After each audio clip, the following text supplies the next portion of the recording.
تقریباً 1.5 صدی پہلے ایک چھوٹے گاؤں میں عبدالغفور نام کا کسان رہتا تھا۔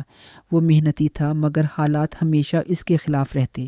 بارش وقت پر نہ آتی، کھیت سوکھ جاتے اور اناج کم نکلتا۔ عبدالغفور کے پاس بس ایک بوسیدہ جھونپڑی اور 2 بیل تھے۔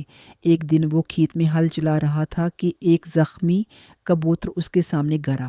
کسان نے دیکھا کہ اس کے پروں سے خون بہہ رہا ہے۔ عبدالغفور نے ہل روک دیا، کبوتر کو آہستگی سے اٹھایا اور گھر لا کر اس کے زخم پر جڑی بوٹیوں کا مرہم لگایا۔ کبوتر چند دن میں تندرست ہو گیا اور اڑنے کے قابل بن گیا۔ کسان نے سوچا، یہ بھی اللہ کی مخلوق ہے، جیسے ہم محتاج ہیں ویسے ہی یہ بھی زندگی کے لیے جدوجہد کرتا ہے۔ کبوتر روز شام کو واپس کسان کے گھر آ جاتا۔ وہ اپنے چونچ میں کبھی گندم کے دانے لاتا، کبھی چاول کے۔ کسان حیران ہوتا کہ یہ کہاں سے آتے ہیں۔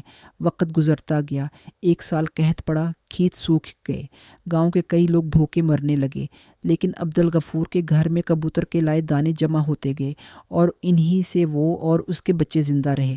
گاؤں والے حیران ہو کر پوچھتے، عبدالغفور، تیرا گھر کیسے آباد ہے جبکہ سب کے پاس کچھ نہیں؟ وہ مسکرا کر کہتا، یہ سب اللہ کی قدرت ہے اور ایک پرندے کی وفاداری۔ سالوں بعد جب گاؤں کے حالات سنبھل گئے تو وہ کبوتر ایک دن صبح گیا اور پھر واپس نہ آیا۔ کسان سمجھ گیا کہ اب اس کی ضرورت ختم ہو چکی ہے۔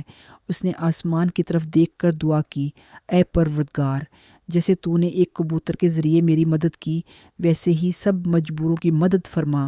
اسی دن سے گاؤں میں یہ کہانی مشہور ہو گئی کہ ایک کسان اور ایک کبوتر کی دوستی نے بھوک اور قحط کے زمانے میں معجزہ کر دکھایا۔